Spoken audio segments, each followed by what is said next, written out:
Hello, everyone, and welcome to the Spurs Up Show, the best Gamecocks podcast on the internet. Today is Monday, November the 23rd, 2020. On today's show, I break down South Carolina's 17-10 loss. Gamecocks falling to the Missouri Tigers, but some positives to pull from the game. A new era has begun. Luke Dody playing the entire second half. The defense pitching a shutout. Obviously, again, the Gamecocks losing. No moral victories, but I break down everything I saw in the game, including my biggest takeaway from Saturday. I'll hand out some game balls as well. There's a lot to get into and a lot to unpack from South Carolina's touchdown loss to the Missouri Tigers. Also, I give my thoughts on Friday, which was craziness on social media, Javon Kenlaw's tweet and what followed after, and I will give my thoughts on what Javon said, what needs to happen between him, the Gamecock fan base, much, much more from there as well. Also, of course, as always, your listener questions, voicemails, and we have a fantastic interview, guys. Former Gamecocks defensive back Vic Hampton joins the show. If you do remember, Vic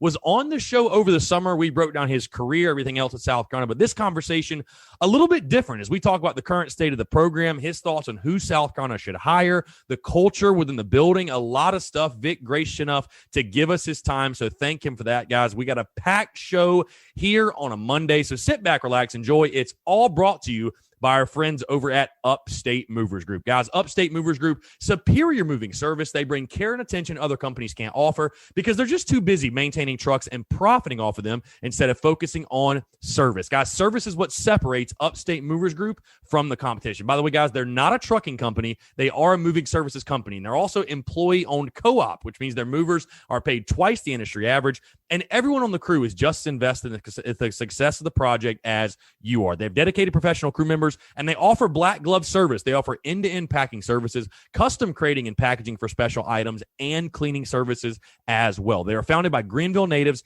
and University of South Carolina alumni, guys, so a Gamecock-owned small business. They offer 20 years of project management moving experience, and they can offer logistics and solutions that traditional moving companies simply do not have the skills for. Guys, whether you're in the upstate, the state of South Carolina, if you have any moving needs, be sure to check out my friends over at Upstate Movers Group. You can find them on social media at Upstate Movers Group, and of course, their website, upstatemoversgroup.com. That is upstatemoversgroup.com. Again, guys, if you have moving needs, we all know how much of a pain in the butt moving can be. You lose stuff, you break stuff, and hey, you just don't really want to do it. Give the guys over at Upstate Movers Group a call. Again, a Gamecock-owned small business. Gamecocks helping Gamecocks here on the Spurs Up Show, guys. Again, you can find them on social media, whether you're in the upstate, across the state of South Carolina, or if you're hearing the sound of my voice in general, if you're in the local area and you need help, you have moving needs, Upstate Movers Group is the way to go. Again, check them out on social media and go to their website. Check them out, upstatemoversgroup.com. That is upstatemoversgroup.com. The show is also brought to you by our friends over at Southern Oaks Remodeling. Guys, Southern Oaks Remodeling, locally and family owned, over 15 years of experience, and they specialize in roofing, windows, doors, siding, and additions, and they're serving the greater Columbia area. Guys, you can check them out on social media and give them a call, 803-899-0284 for all of your remodeling needs. Of course, they also have a website as well, guys. Like I said, service is what makes the difference. When people spend money with a business, they're not necessarily even investing in that business. They're investing in people, and the people is what makes the difference with Southern Oaks Remodeling. Guys, also another Gamecock-owned small business. So again, we're all about Gamecocks helping Gamecocks on the Spurs Up Show, a Gamecock-owned small business, guys. And you know they're going to take care of you. Over 15 years of experience. And when the remodeling process, when you're having work done in your house or what it may be, we know it's a very personal experience, right? They're in your home. You get to know the people. And again, the people are what make the difference with Southern Oaks Remodeling. Guys, if you have any remodeling needs, again, they do it all. Roofing, windows, doors, siding, additions, whatever you need, they got it. The holiday season is a perfect time to knock out those projects. Be sure to give them a call. You can check them out on social media, like I said, at Southern Oaks Remodeling, and give them a call, 803-899-0284. That's 803-899-0284.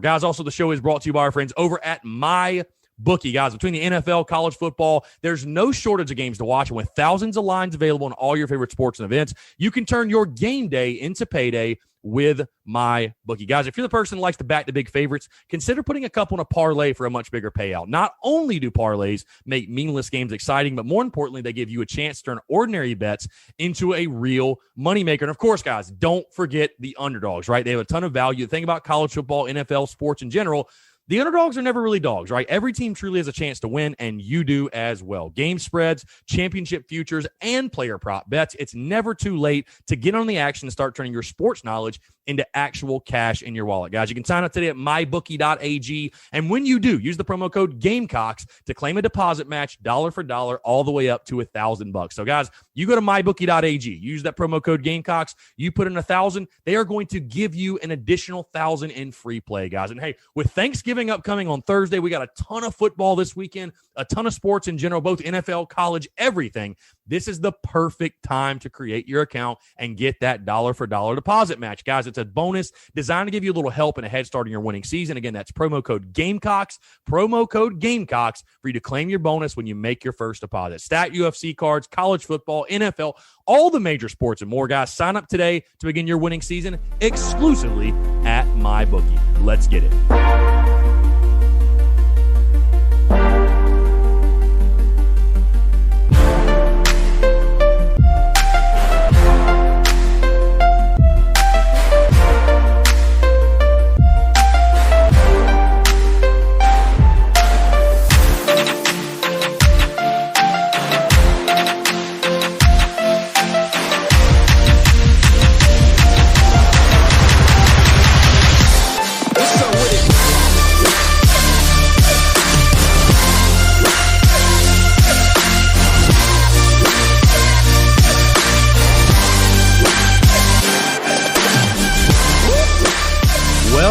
Well, guys, it looks like we have found our quarterback. Guys, hope you're all doing well. Hope you all had a fantastic weekend. I'm Chris Phillips, host of the Spurs Up Show as always, guys. We've got a lot to get into. A very, very interesting show as I break down South Carolina's 17-10 loss to the Missouri Tigers. Also a bunch of stuff happening over the weekend in regards to social medias. I'm sure you guys saw listener questions, voicemails. Fantastic interview, guys. Thank you so much for tuning in here on a Monday. Hope you all had a fantastic weekend. First things first, before we really get going, I do want to say really quickly, and I promise I won't get too sentimental here, but to those, obviously I was able to go to the game on Saturday night, was at a tailgate, got to walk around, shake hands, meet a lot of people.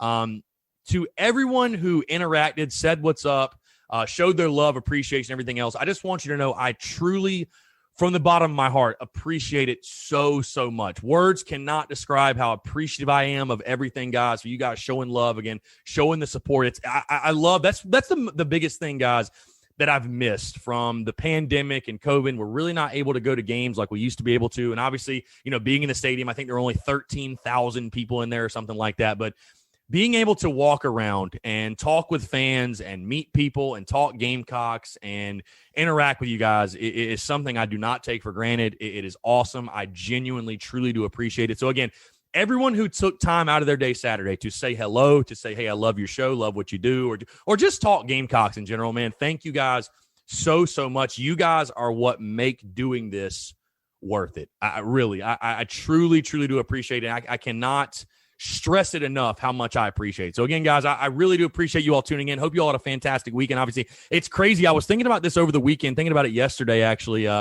It's wild. Thanksgiving week is here, right? 2020 has just absolutely flown by, right? Like literally Thanksgiving is Thursday, and obviously we're in the midst of the season. Everything's going on, super busy with the Will Muschamp stuff, especially last week. And then I look up and I'm like, oh my gosh, Thanksgiving is Thursday. I'm thinking in my head, it's just game week, whatever. You got Georgia this weekend, but because it is Georgia week, which is one of my favorite weeks of the year, by the way. And you guys are going to see a ton of hate Georgia content on the show this week, which I know nobody's going to complain about that. But no, it's wild, man. 2020 has flown by. And again, I really do appreciate you guys tuning in. But seriously, man, to everybody that showed love, again, that's what I missed most, honestly, about going to games and going to events and meeting people. And it's just purely a blessing, man. I can't stress enough how much I do appreciate it. So again, to everyone that said what's up, showed love, was able to take some pictures with some people and talk Gamecocks. And it was a great day, man. It was awesome to get back into Willie B again, in case you somehow missed it. I did get in the stadium, had fantastic seats, basically sat at the 50. I was close enough to the field where we could hear the pads popping and everything. And it was a blast. I mean, it was an absolute blast. And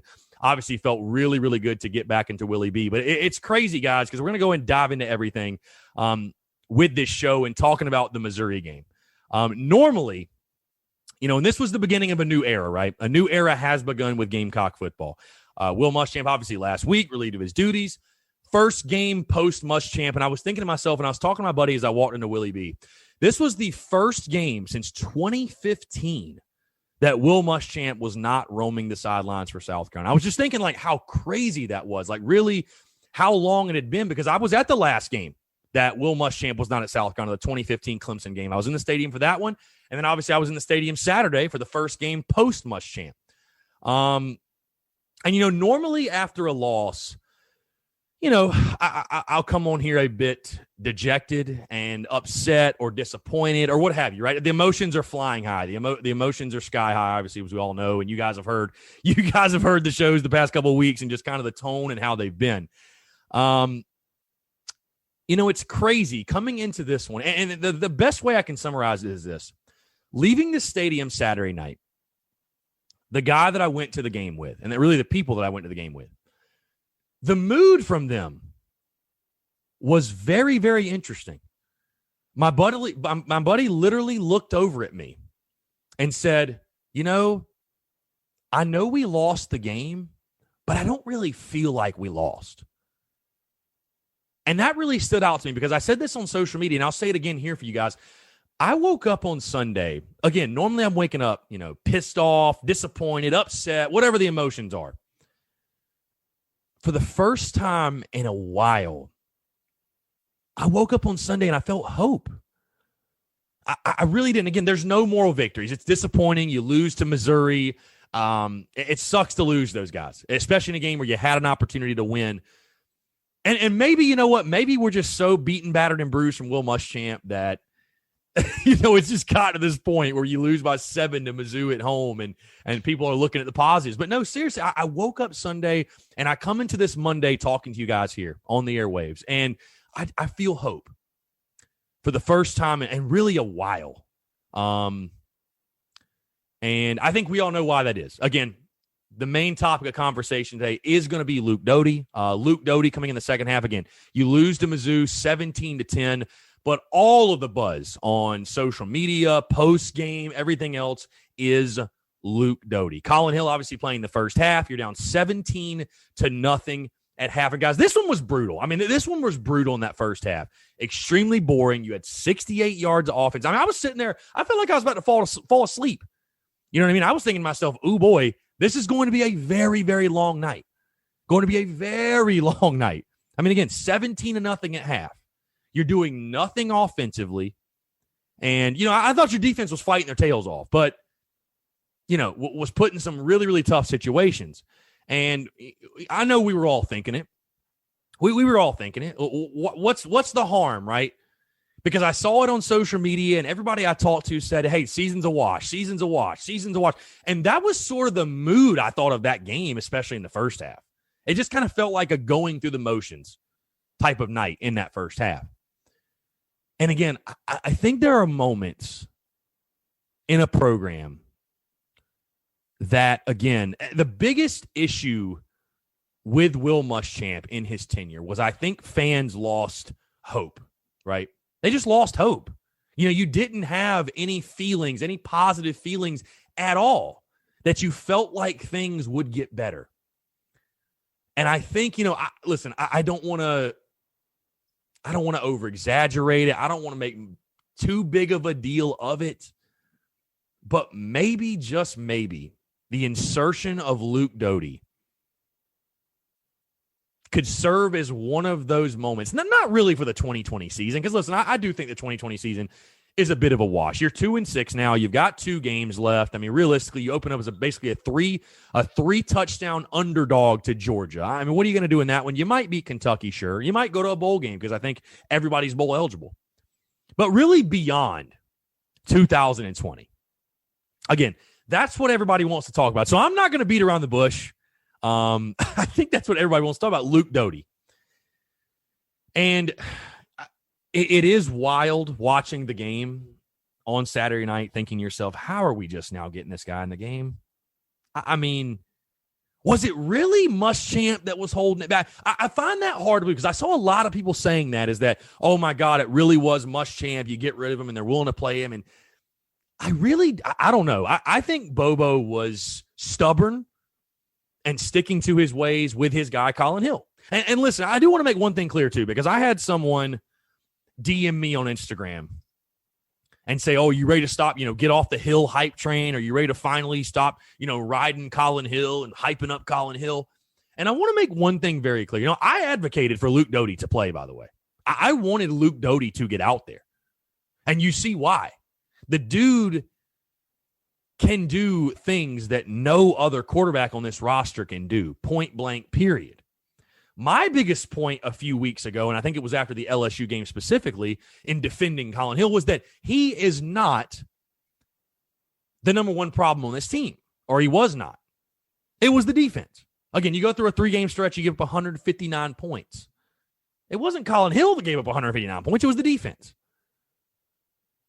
But with that being said, and I saw somebody phrase this beautifully on social media. And basically their point was this: Colin Hill is not the main problem, or was not the main problem with this team. But he was a problem. And so just because he's not the main problem doesn't mean you shouldn't address it. And again, I wanted to see Dody play. A lot of people are saying, hey, play Helenski, whatever. I said to you guys, right, if you remember listening, you remember that I said this. If you're going to play anybody other than Colin Hill, it's got to be Luke Dody. Because, again, he brings a different dynamic to your offense. And I've said this for a while. I really, truly do believe to win big at South Carolina, to even have the opportunity to win big at South Carolina, and really to have the opportunity to win big in college football, you've got to have a dual-threat quarterback, right? Defenses are too good. They're too athletic. They're too big. They're too fast. They're too strong. And you saw, and it tickled me to death, you saw so many examples of that on Saturday night. How many times? I can think of 2 or 3 times right off the top of my head. How many times Saturday night was there a play where Luke Dody dropped back and with Colin Hill, 100% a sack? 100%. No question. And I mean, it was brutal all first half, right? Dude got eaten alive back there. Pass pro, I don't know what happened. Mizzou was a team that came in this game with 8 total sacks as a team. And let's see, how many sacks did they have as a team? Let's pull up the box score here. How many sacks did they have in the game? Let's see. They had 3 sacks. And they came in the game with 8, and they had 3 in one game. Okay. So, pass pro was not there. But there were 3 or 4 instances, I would say, where Luke Dody dropped back, and if Colin Hill's in the game, it's 100% a sack. But with Luke Dody, he's able to shake, make a guy miss, 8-yard gain, 10-yard gain, 15-yard gain, whatever. Or he gets the pass off, positive play. That's the difference with a guy like Luke Dody versus not just Colin Hill, but Ryan Helenski as well. Because I see a lot of people, and I will say this, guys. I was on row 9. I was close. I was very, very close to the field, obviously on the home side. And the thing that's really interesting, that it gives you a different perspective, is the ability to see body language on the sideline. I thought that was really, really cool and really unique. And again, something that I really hadn't thought about before. But it's something cool to really be able to see the body language, guys, even the guys that aren't necessarily on the field, to see the body language of the guys on the sidelines. And I will say this, talking quarterbacks. For the first time this season, college football is a business. It's cutthroat. You got to play the best players. You got to try to win as many games as possible. For the first time this season, though, I felt bad for Ryan Helenski. And that is not me sitting here saying that I think he should be playing over Luke Dody. It's not, because I don't think he should. I don't think he should. I've said it since the beginning. If you're going to take Colin Hill out, you got to go with Dody. He gives your offense an entirely different dynamic, and especially now moving forward with Shi Smith probably going to be out against Georgia with a concussion. You got Xavier Legette. Mike Bobo said he's out for the year. So, I mean, shout out Trey Atkins, had 2 catches for 20 yards. But, I mean, when you're digging at the bottom of the barrel right now for guys to catch the football. So, especially with that being said, you got to get the most dynamic player on the field. But again, for the first time this season, I felt bad for Ryan Helenski. Again, being so close, I was able to see Ryan and very rarely put on his helmet. Only really put it on to warm up. had the headset on the whole night, and it was the body language of a kid that was dejected. I'm just flat out dejected. And, I will tell you guys, I've heard from pretty good people, good sources of mine, that he is going to indeed transfer at the end of the year. He's waiting till the end of the season to announce that. So, and I don't think that surprises anybody. I mean, you heard Mike Bobo after the game Saturday saying, we didn't have a, we in practice, we repped Colin Hill, Luke Dody. We didn't have a plan for Ryan Helenski. And when you hear that, to think that Ryan Helenski has fallen to QB3, it's tough. And again, it's a business. It's cutthroat. When you sign that letter of intent, there's no guarantee, right? The best player must play, bottom line. But again, for the first time Saturday night, I felt for the kid. I really did. Because to go from where he was to where he is now, it's tough. But diving more specifically into this game Saturday night, because again, no moral victories, right? You lose to Missouri 17-10, it sucks. Which, I don't know about you guys, I was shocked how low scoring it was. Thought it was a sloppy game, to be honest. Pretty sloppy. And again, definitely in that first half, it had the vibe of, everybody's saying again, the season's a wash, the season's a wash. It certainly had that feel. Like, it was weird. Very weird. But you look at the stat line. 14 for 23 for Luke Dody, 130 yards passing. He had that one bad pick at the end, which, listen, again, he's going to have those growing pains. But I 100% understand. And I did understand it previously, but it really is amplified after a game like Mizzou where Luke Dody plays that second half.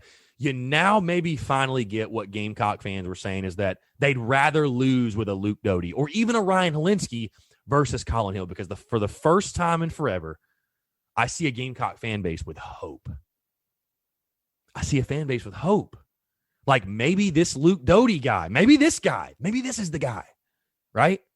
11 carries for 59 yards. He was the Gamecocks' leading rusher.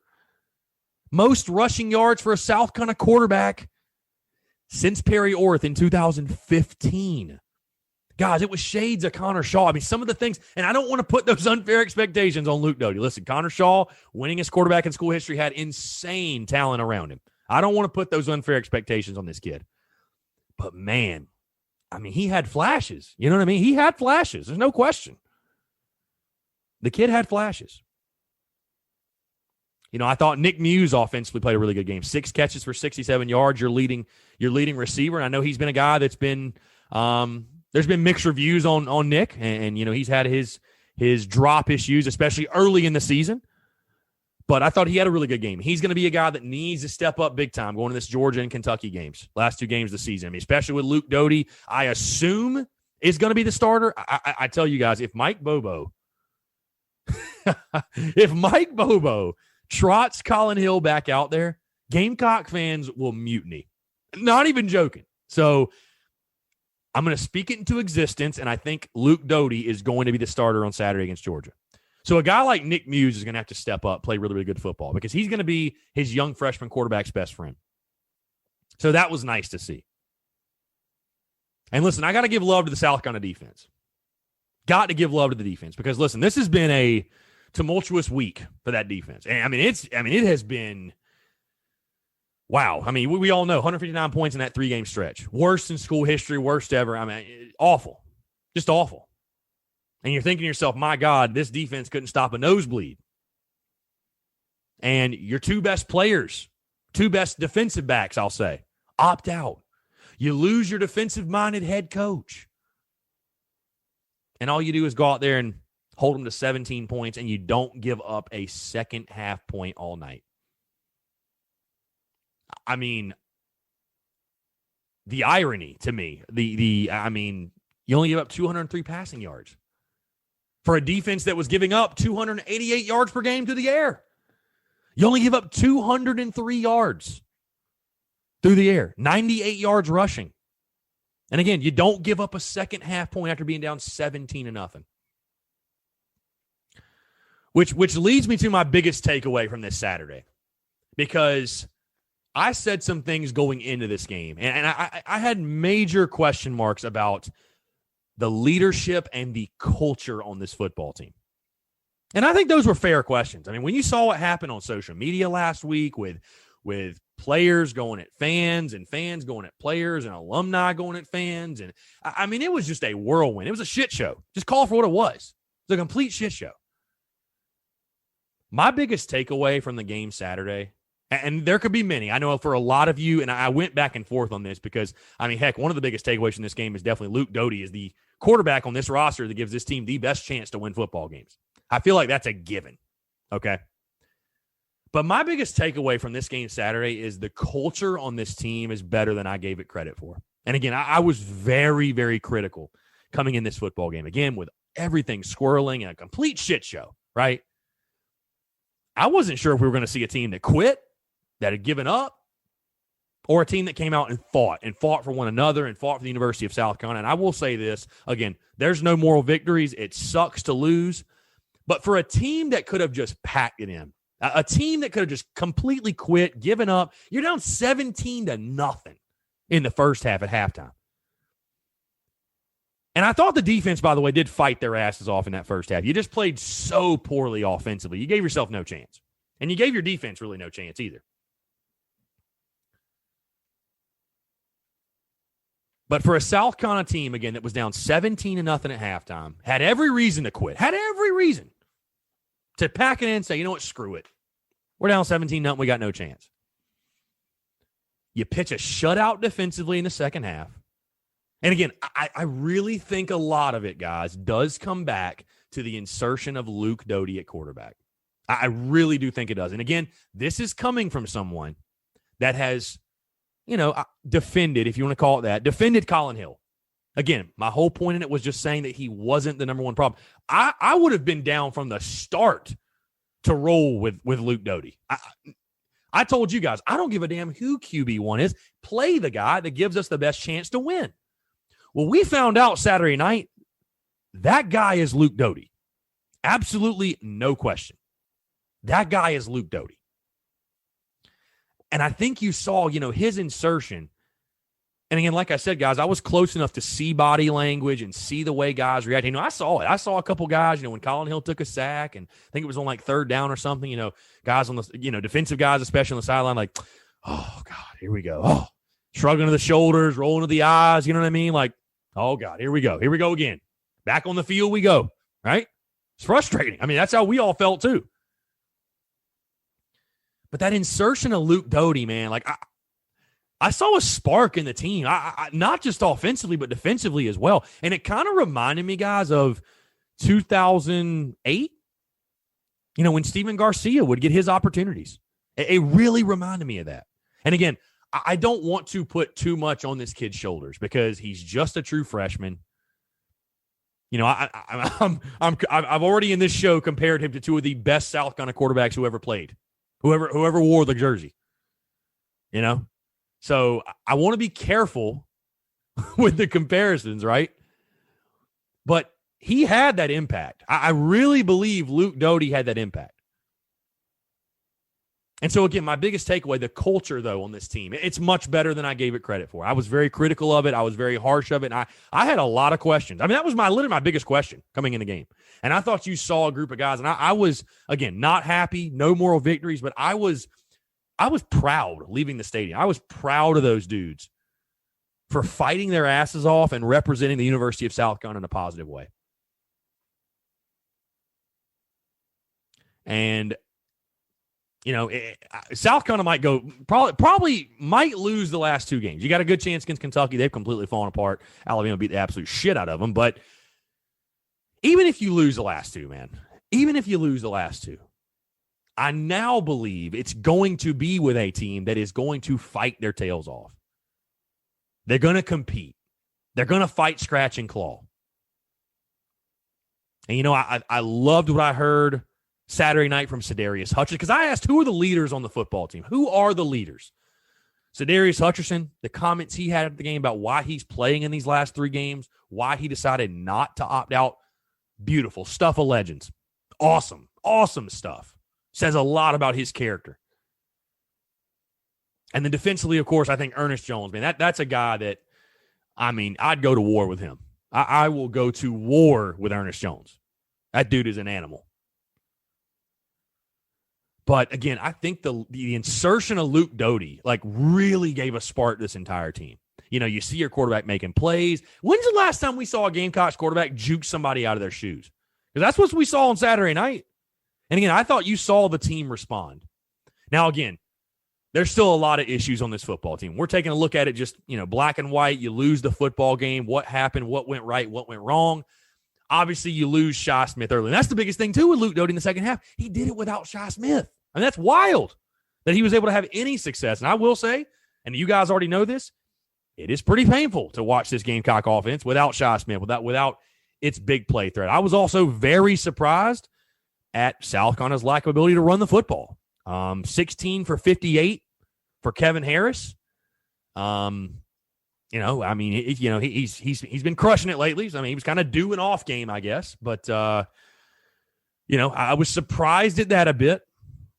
So there are definitely things to clean up, and you've got to find now. I mean, if you don't have Shi Smith for Georgia, which I think is highly doubtful at this point, with him being in concussion protocol. I mean, I saw him walking off the field. He didn't know where the hell he was. I mean, he took a shot for the Mizzou defensive back. But again, I think you have a team that is going to fight their asses off. And at this point in the season, guys, I'm normally really, really harsh. I'm really critical. I nitpick sometimes, like, you know what I'm saying? Like, I give my honest take and my honest opinion. But this season is a bit of a wash. Let's call it for what it is, right? I know you guys would probably agree. Again, I don't want the team thinking that way. You've got 2 more opportunities as a football team to go out there, represent the University of South Carolina in the right way. And who knows? Hey, you can ruin Georgia's season. What Gamecock? Nothing would make me happier to see South Carolina ruin Georgia's season again. And hey, you're a 19-point underdog at home. Guess what? You were a 24.5-point underdog last year. And yes, it does scare me a little bit that you are going to your prized freshman quarterback's first career start is going to come against the Georgia Bulldogs, one of the best defenses in the entire country. But hey, you wanted to play on this level. Welcome to the SEC. Here you go, young buck. Best of luck. But again, I think you have a team that is going to go out there and fight their asses off. Now, again, can they find any sort of offensive explosiveness, I guess you could say? Can they find anything offensively to score some points? And defensively, can you build off of the performance you had on Saturday night against Mizzou? And again, Missouri's not some offensive juggernaut, obviously, but if you'd have told me the Gamecock defense was going to give up 17 points, I'd have told you South Carolina wins that game. I would have told you South Carolina won that game. I mean, I know we were all shocked at a 17-10 final. But again, I think it all comes back to this. And you guys are probably listening to this like, is this Chris? Is this the same guy?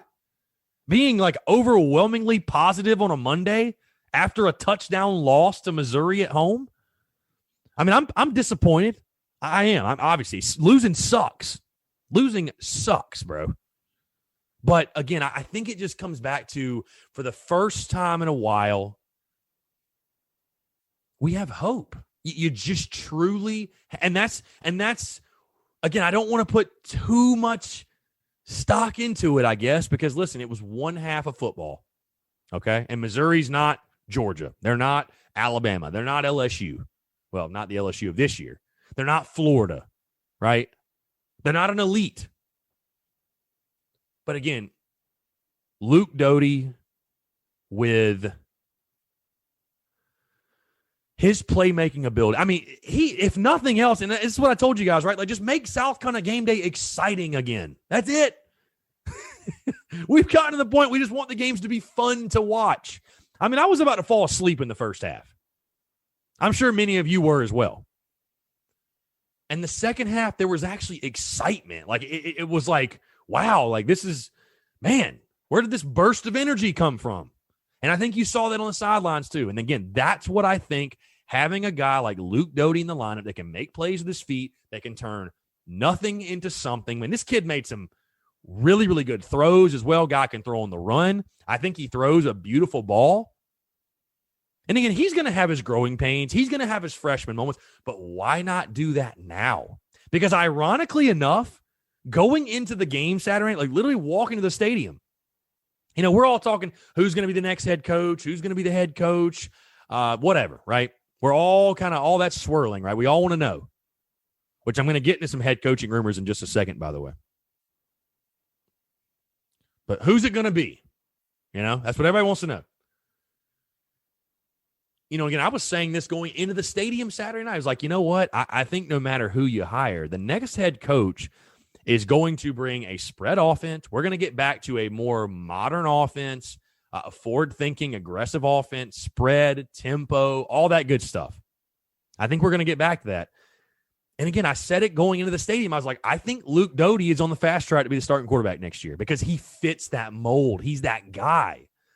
Again, sucks for Ryan Helenski, guys. I understand. I know a lot of you are upset that Ryan Helenski's not getting to play. But Luke Dody just does things that neither one of those other two guys can do. And that's just a fact. It's just a fact. And then you look at a guy like Colton Gauthier coming in. You look at a guy like Gunnar Stockton, which I think South Carolina will hold on to, by the way. As long as Connor Shaw's involved in that program, which, again, having Connor as quarterback's coach was awesome. Seeing him on the field was awesome, and I definitely think he had a positive impact on Saturday night because Luke Dody cited that in the postgame. But I think, you're seeing the quarterback room move more towards that style, which I think is smart, and that's how it should be. It's 2020 college football. You got to have a dual threat guy. You just have to. You don't have a choice. Defenses are too good. And guess what? South Carolina, as good as they are, they don't have a bunch of five-star offensive linemen out there protecting their quarterback. You can't just drop back 3 to 5 steps, count 1,000, 2, 1,000, 3, 1,000, release. You don't have time to do that. And, hey, you don't have the receivers right now to do it either. So you got to get creative. A guy like Luke Dody gives you that. So, again, I could go on for days about Luke, his performance. Let's hand out some game balls, by the way. Let's hand out some game balls, TSUS game balls for South Carolina's game Saturday night against Missouri. And the game balls are presented to you, by the way, guys, by our friends over at Yardware, because the show is brought to you by Yardware. Guys, Yardware is a veteran-owned operating company licensed by the University of South Carolina, selling must-have Carolina yard and wall signs. Guys, these signs are made out of 12-gauge laser-cut steel, and they come in both garnet and black. Football season's in full swing. Christmas is right around the corner, guys. These are a must-have for any Gamecock fan, guys. And I'm also very excited to announce this. If you're tuning in the show and you have not seen this yet on social media, I'm excited. I've teamed up with the guys over at Yardware Signs. We are giving away a free sign this week. Again, if you haven't seen it yet, you're going to see it soon on social media. I'm going to be giving away a free Yardware sign to one lucky Gamecock fan, all right? One lucky Gamecock fan. It's going to be on Twitter, Facebook, and Instagram. To be eligible, the rules will be on there. Basically, you have to like the post, you have to follow, and you have to tag 3 people. Again, I will have all the rules on there. But we're going to give away a free Yardware sign. And again, these things are awesome. I mean, it's a must-have for any Gamecock fan, guys. It's not going to break the bank either, only $34.95. And again, mine's in my studio. You guys see it every single day. If you tune in the Daily Crow, you see it. If you look at the social media clips, you see it. These things are awesome. The detail, the quality of it's incredible. I mean, they really should be charging more. I'll be honest right now, guys. And I've told them that. You could charge way more than $34.95. But, guys, you can get it that cheap price at $34.95. You can put it anywhere, your yard, your studio, your office, your man cave, garage, living room, dining room. It's a really like nice and classy piece. It's not something that's like cheap and flimsy. And no, it is like a really, really impressive, nice piece. You're going to impress your friends. And especially with Christmas coming up, you have those people in your life, whether it be family, friends. Maybe you're going to a Christmas party and you just don't know what to get the person. That's so annoying, right? When you're going Christmas shopping and you just have no idea, oh my God, what am I going to get this person? Guys, if they're a Gamecock fan, this is an absolute no-brainer. You can check them out on social media at Yardware Signs, and you can order yours today at yardwaresigns.com. That is yardwaresigns.com. Again, guys, check them out. Again, another Gamecock-owned small business founded by University of South Carolina alumni. If you need any more reason to buy one of these signs, there you go. There's your kicker. But again, yardwaresigns.com, also on social media at Yardware Signs. And guys, stay tuned for that giveaway that is coming this week. We will pick a winner on Friday. One lucky Gamecock fan is going to get themselves a free Yardware sign. So, again, guys, stay tuned for that. All right, let's move into the TSUS game balls. I'm going to start offensively, and drum roll, please. Just kidding. There's no need for it because you guys already know at this point, it's got to go to Luke Dody. I mean, again, Luke Dody, for a true freshman, finally getting his opportunity. He's played limited. He's played sparingly. And I remember when he came in to start the second half, and I look at my buddy, and I'm like, God, if they pull him out after 2 snaps, I'm going to be so upset. Just give the kid a drive. Give him a few drives. No, he plays that entire second half, goes 14 for 23 for 130 yards, does have the bad pick, but again, a freshman mistake. It is what it is. But 14 for 23 for 130 yards, but on the ground, 11 carries for 59 yards, a long of 17, 5.4 yards per carry. Again, guys, 2 to 3 to, I'd probably say 4 different instances that literally would have been a sack with any other quarterback on the roster in there. With Luke Dody, it's an 8-yard gain. It's a 10-yard gain. It's a 17-yard gain. It's a first down. It's a positive play. That makes the difference, especially for a team like South Carolina, no doubt. Let's move to defense. My TSUS game ball for the defensive side. And this guy, no doubt, deserves it, man. He has been a much maligned player for South Carolina. Just call it what it is. A guy that at times has struggled, or, I say struggled, but got beat early in this game, gave up a touchdown over him. I thought the coverage was really good, but a great throw and catch, give them credit. But Cam Smith had 4 total tackles, but he has the interception. That was a big momentum-shifting play. And again, for a guy like Cam Smith, that was a highly regarded prospect, that, again, much maligned. We all remember the Tennessee game. We all get it. He's had a brutal first game of this season. Just call it for what it is. Hasn't played a ton since. Obviously had the pick against Vandy, but it always, I don't know, for Cam Smith, it still just feels like redemption. You know what I mean? That this guy, again, had such a rough start, and he goes out there and gets that interception, again, a big-time momentum-shifting play, and that was one of the big plays in the second half that this defense has when they literally pitched a shutout in the second half. Really, really good stuff. Really, really good stuff. So congratulations again to the offense, Luke Dody, defense, Cam Smith, TSUS game balls. And like I said, guys, now we move into Georgia week. Obviously, I didn't talk about this a bunch, but I have to say something.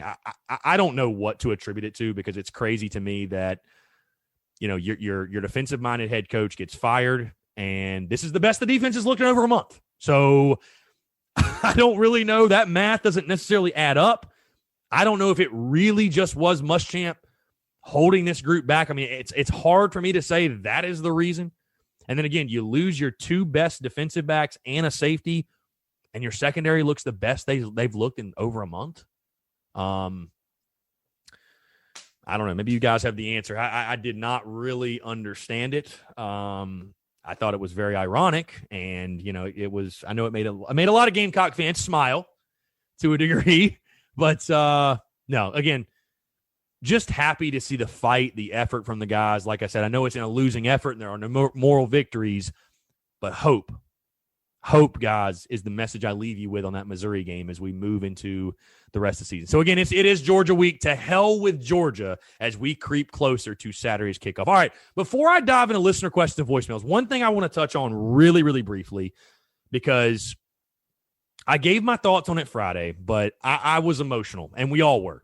And you guys know what I'm talking about. Javon Kenlaw's tweet comes out and says, Gamecock fans are the worst on my soul. And obviously, Friday was a shit show. I mean, I'm literally going live on the Daily Crow. We start the live 12 to 1, all that good stuff. I click go live at noon. I'm going live. Hey, guys, we're going to talk Mizzou. We're going to give a prediction. I hear your predictions. Call in, blah, blah, blah. 12:01, Javon Kenlaw sends this tweet. 12:01. And so I'm in the middle of saying all this stuff. Oh, yeah, we're going to go live. And I see the tweet. And I'm just like, and I mean, I was pissed. I mean, I know we all were. I was pissed. Very pissed.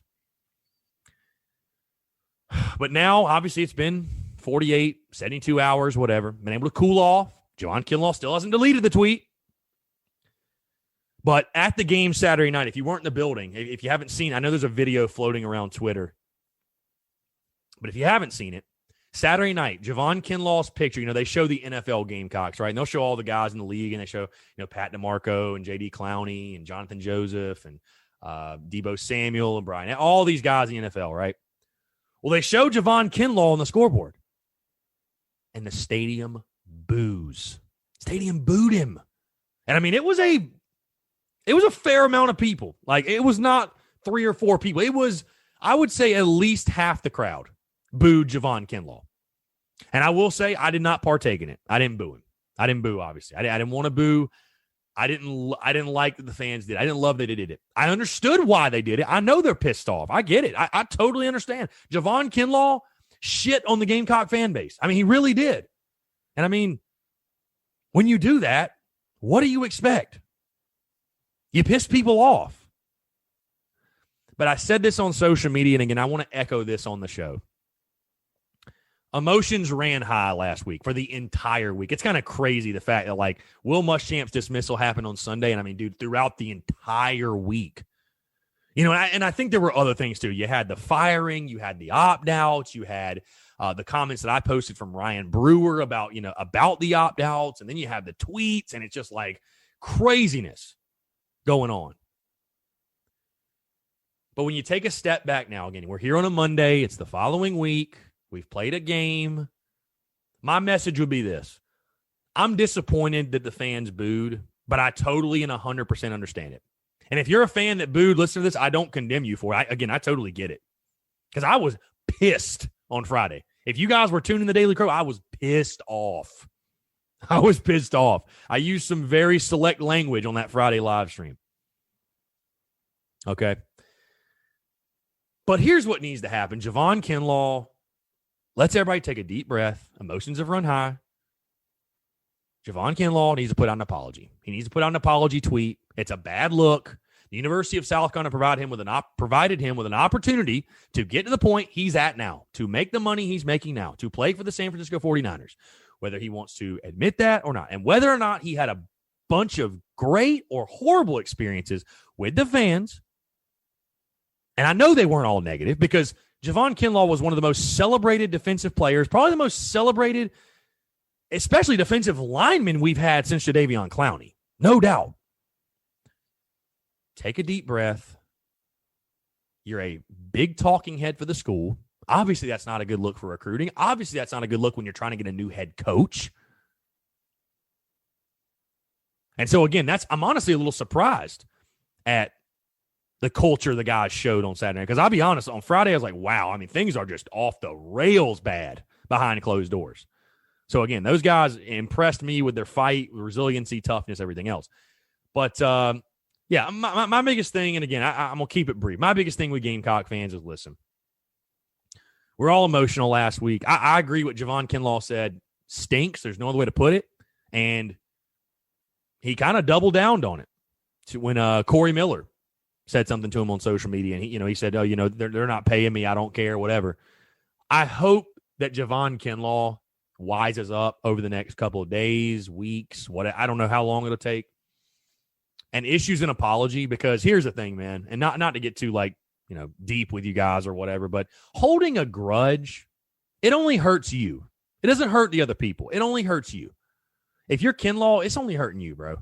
And hey, I guess if he really feels that way, whatever. We don't have to celebrate him. And I said that on social media on Friday, that there are plenty of Gamecocks past, present, and future that we can celebrate and take pride in. If you don't want to be a part of that, it is what it is. Bygones be bygones and be gone. But none of us want that, man. Javon Kenlaw is one of our own. He wore the garnet and black, played great football. So hopefully that can be figured out. But it was disappointing to hear the fans boo. But, dude, I totally understand it. I mean, you literally took a giant dump on the Gamecocks fan base. So what do you expect from them? What do you expect? I hope to see Javon Kenlaw apologize. Because, again, I know emotions were running high. But let's all sing Kumbaya, come together. At least, if nothing else, put out an apology for good faith. I mean, dude, again, you're one of the biggest influences in Gamecock football right now. You're playing in the NFL. You were a first-round draft pick. You can't be doing that. And it's a damn lie to say that every experience he's had has been negative. That dude has been celebrated, and, I mean, everybody loves that dude. So I don't believe that Gamecock fans are the worst. Really? No. So, again, let's sing Kumbaya. Let's come together. So, one last thing, by the way, guys, because I know you guys are interested in this, before we get into listener questions and voicemails. If you did not know, I said this on the live stream before the game Saturday night, but I thought what was really interesting as the coaching search rages on, the USC letterman, at least a lot of them. One of my buddies, it's a former player, was texting with him Friday night and talking to him Saturday and talking to him Sunday as well, getting updates. There was a meeting with a bunch of USC lettermen and former players at 2 p.m. on Saturday with Gamecocks athletic director Ray Tanner, basically getting their feedback on the coaching search and who the next head coach should be. So, and I will just tell you guys right now, and again, some of you may love this, some of you may hate this. I would say right now, the leader in the clubhouse is probably Shane Beamer. And again, that's a name that's been tossed around a ton. He's getting the vote of confidence from a ton of former players. I mean, you saw Melvin Ingram on Twitter. You saw Andrew Clifford, Steven Garcia, Patrick DeMarco. You're seeing a ton of guys. Patrick Fish, a ton of them that want Shane Beamer to get the job. Again, some of you love it. Some of you hate it. I'm just telling you what I'm hearing. But it sounds like Beamer, Deuce Staley, and Billy Napier are the top three. I don't think Hugh Freeze is even in the conversation anymore, to be totally honest with you guys. I don't know. I could be wrong. I don't think so at this moment. Chris Rumpf was also talked about, but it sounds like they've already talked with a bunch of coaches, about 6 coaches. They're going to talk with 3 or 4 more this week, and it sounds like they want to have the announcement made by December the 10th. So, again, to let you guys in on what I'm hearing, that's what it sounds like. If I had to guess right now, I would put very good money. It's either going to be Napier or Beamer. It's either going to be one of those 2 guys. And again, if I had to put more money on it, I'd probably say right now, I'd probably guess it is going to be Shane Beamer. But again, there's a lot to unpack, a lot to unfold as we continue with the coaching search, and it's all rumors and he said, she said. But again, that is from a player that was in that meeting on Saturday. So that's a pretty damn good source, if you ask me. Again, I don't pretend to be the quote unquote insider guy with the sources, but hey, it's always good to have a guy, right? And that's what the guy says. So I'm gonna go with him. But yeah, no, we'll see. Again, it's going to be interesting to see how this evolves over the next couple of weeks. But again, I know we're hearing a bunch of crazy names out of left field, Monken and we've talked Urban Meyer, Bob. No, I think the guys you need to focus on right now are probably Billy Napier and Shane Beamer, and I think those 2 guys are going to be. It's going to be one of those 2 guys, in my opinion. So, but you never know. As time goes, as they go through more interviews, we could get a curveball. But I'd bank on it being one of those 2 guys. So we'll see. It'll be fun. I mean, there's no doubt. This is my first coaching search with the Spurs Up Show. Now, I tell you what, we're having a blast right now. Having a blast. So, all right, let's go ahead and dive in these voicemails, guys. We got 4 voicemails, then your listener questions, then we'll get in this interview. Let's go ahead and dive into it. Yeah, man, I was just kind of curious. With Gunnar Stockton coming in 2022, we already have 2 other 4-star dual-threat quarterbacks with Dody, and you got Joyner as a receiver this year. But he's not been effective as a receiver. So my question is, will the new coach possibly look at bringing Joyner back to the quarterback position, which he is so highly recruited at? Or what would that be going forward? Thanks. Yeah, man, appreciate the voicemail. And I know a lot of people are asking about Dacarrion Joyner. And listen, there's still some people that feel like Dacarrion Joyner didn't really get a fair shake at the quarterback position. You might not be totally wrong. I will tell you from what I have heard from people I've talked to close to the situation, it sounds like most likely Dacarrion Joyner is going to transfer, which to me is kind of crazy because I feel like that's probably something he should have done at least a year ago. And I mean, I'm glad he's a Gamecock, and I think it says a lot about him that he wanted to be a Gamecock. But I mean, for a guy that wanted to play quarterback, I don't understand why you wouldn't go try to do that. So, I doubt you ever see him, whether it be practiced, definitely a game, ever take a snap for South Carolina at the quarterback position ever again. And that's a shame. That's definitely a shame. But again, from what I've heard, it sounds like he's probably going to transfer, which again, I think for Dak Joyner would probably be the best decision. I thought it was going to be the best decision for him last year. So, we'll see how, things evolve. And listen, after that Kentucky game, there's going to be a lot of guys making a lot of decisions for their futures. If I had to guess right now, I think Dak Joyner is going to be one of those guys that's probably transferring. You probably will not see him in a Gamecock uniform ever again after this season. So, and that's unfortunate, but appreciate the question, man. Appreciate the voicemail. What's up, Chris? Leaving the game now. And I just want to say I was very pleased with how the team fought tonight. Definitely had a new spark around Dody. Really liked it. definitely think he should be the quarterback moving forward. No turning back. Let's build him up for the future and just think about next year and years to come. But my question is, what do you think is Ryan Helenski's future? Do you think Ryan stays and is a good QB2 option next year, assuming that Colin Hill doesn't come back? Or do you think he transfers? Thanks, man. Go Cox. Hey, man, appreciate the call. Appreciate the voicemail. I think 110% Ryan Helenski going to transfer. I think 100%. And definitely after that game on Saturday night, again, Mike Bobo's comments post-game just tell it all, man. I mean, when asked about Ryan Helenski, was there any sort of plan? Where did he factor in, with the quarterback competition or what have you? And basically said, there was no plan for him to get in the game. And I just, again, it sucks because, again, like I said, I was close enough to the field. I could see body language. And I mean, he was dejected, flat out dejected. And I get it. I totally get it. You're talking about a guy that played good football for you last year, battled for you, went to war for you, had a hurt leg. I mean, God, he did all he could. Did all he could for you as a true freshman. And just to see the fall from grace. And I know a lot of people hold some resentment towards Mike Bobo for it. Because I don't think, I'll tell you guys too, I agree. I don't think Bobo's the biggest fan of Ryan. I mean, bottom line, I just don't think he likes his game all that much. But I think going into next season, again, especially with the new head coach, and I think the offense probably is going to go towards a spread, and they're going to want a mobile quarterback. I think the job will be Luke Doty's to lose, to be totally honest with you. And I don't know if Colin Hill's going to come back. I tend to think no. Just because I don't think Bobo's going to stay here. And if Bobo's not here, I just don't understand why Colin would return. Maybe he will. But, no, I mean, I just think, unfortunately, with everything that's happened, and, I mean, dude, the dude's fallen to QB3. So I don't think there's any way Ryan Helenski's back next year.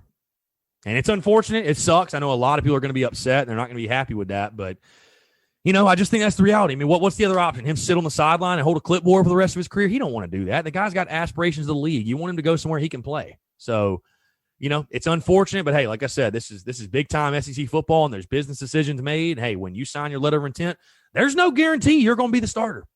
There's no guarantee whatsoever. So, if I had to guess, I think Ryan will transfer, and I think he'll probably go to a smaller in-state South Carolina school. I think that's probably where you're going to see him end up. If I had to guess. So, yeah, appreciate the question, man. Appreciate the question. Chris.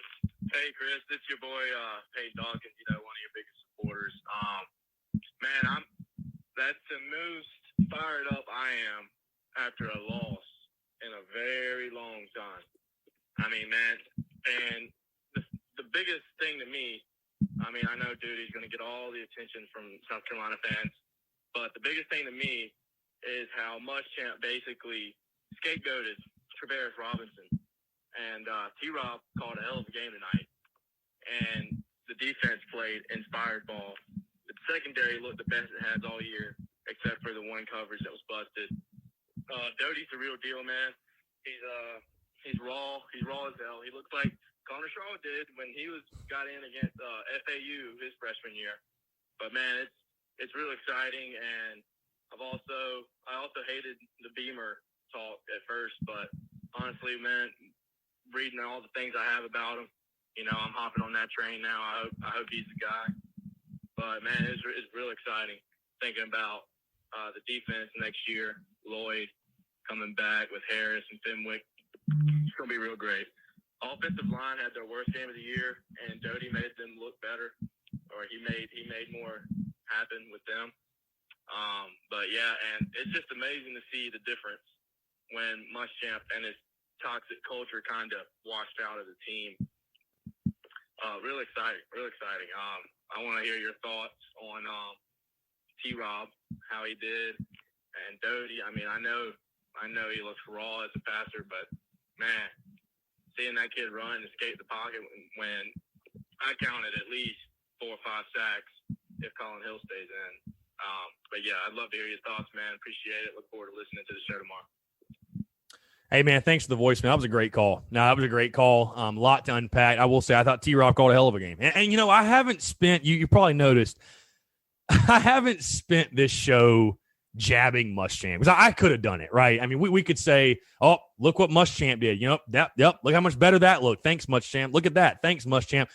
I haven't spent the show doing that because I'm just sick of talking about it, to be honest with you guys. Like, he's gone. He's fired. It's over. Whatever. You know what I mean? Like, I don't have that pettiness in my heart where I feel the need. But, I mean, it's a fair point because it's hard to fathom. It's hard to understand defensively how, again, you fire your defensive head coach, but your defense looks better, like worlds better. I was like, who are these guys without your two best DBs, arguably? It was crazy. So, and again, it's one game. Mizzou is not some offensive juggernaut by any means, but I mean, God, you haven't been able to stop anybody. And yeah, I mean, I thought T-Rob called a good game. I mean, I thought he had that defense ready to go. I didn't see any major busts, like you said, besides the one. Yeah, especially that second half. You pitch a shutout, man. You did your job as a defense.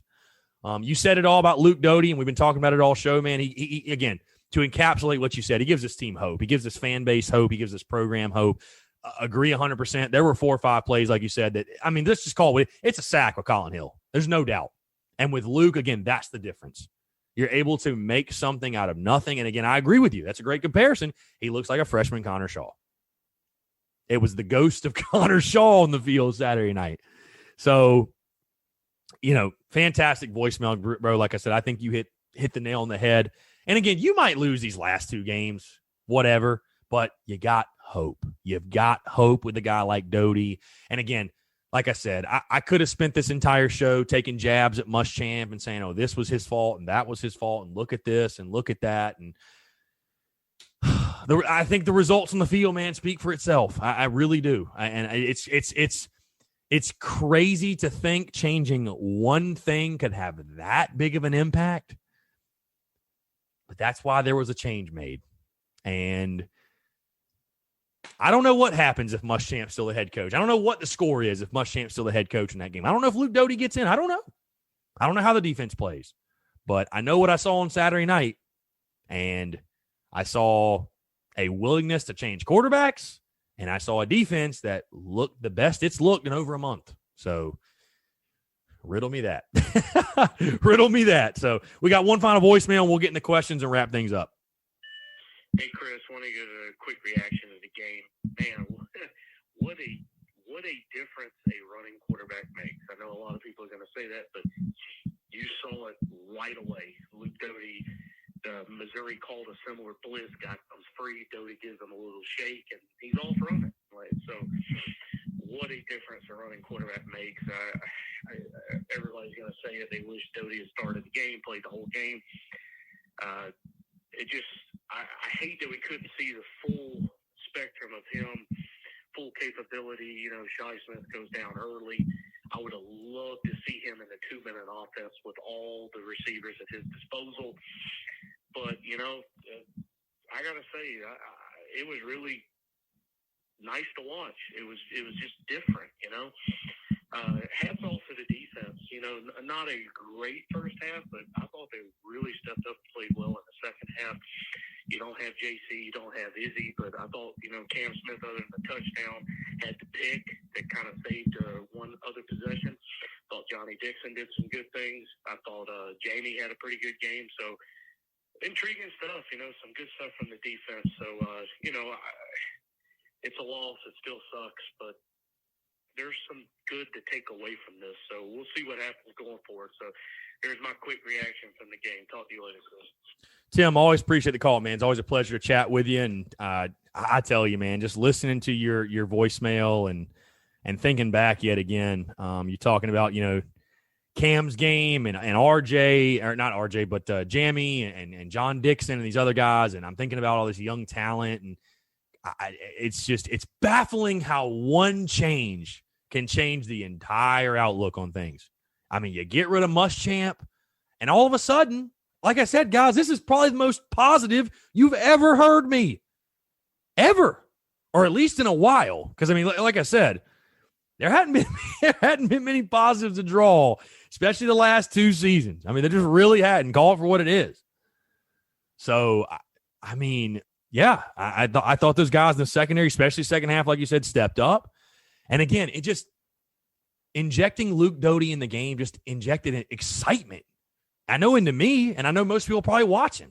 Like, you kind of sat up in your chair. You're like, oh, look at this. It was a breath of fresh air. That's the best way to put it. It was refreshing. It was a breath of fresh air seeing a guy in there that you felt like, hey, any play now, he could make a big play. It's exciting to watch. And I know that was refreshing for all of us. So appreciate the voicemails, guys. Tim, appreciate your call, man. I really do appreciate you all interacting and calling in post game and really good stuff. All right, let's fly through these listener questions, and then we will get to our interview. Let's see. Dalton Arndt 12. Dody is an absolute unit. I agree, sir. T-Buddy 4. Words can't describe how proud I am of the boys for fighting their asses off. Agree 110%, man. I was, like I said, that was my biggest takeaway for sure. Jacob _Union01. What are your thoughts on Luke Doty's performance tonight? One simple statement. QB1. QB1. Rigo _Lopez 12. Glad we put up a fight at the end, and we need to keep Dody as the starter. Agree 100%. Riley.007.Parrish. Why did it take until the 8th game for us to find our quarterback? That's a fantastic question. I don't know if they didn't think he was ready. I don't know if they just finally had enough of Colin Hill. I don't know. Was it Will Muschamp? Hell, I don't know. But again, it's obvious after that game Saturday night. He is by far this team's best option behind center. Trey Tomorrow. Doty's a centerpiece to build around. Agree 100%. Let's see. Brennan _Smith 47. Guys fought hard even before Luke came in. Also, Lucas R. Dody is a god. No, the guys did fight their tails off, like I said, even in the first half. I mean, the defense did all they could. Offense was terrible. Defense did all they could. Thomas _Brady _H. Proud of the guys for showing a lot of effort despite the odds against us. Fans were loud too. Yeah, I thought the crowd was decent. Somebody told me it wasn't a really, really good crowd, and I know it was only like 13,000. That was my first game of the season, so I didn't know any different, but I thought the fans showed up, and they were definitely loud in the second half. Hudson _ Boykin. Think if Dody would have started, we would have won. I don't know. It's tough to say. I think we'd had a really good chance, though. I mean, heck, you only lost by 7 points. So you'd like to think you maybe would have had a shot, but we'll never know.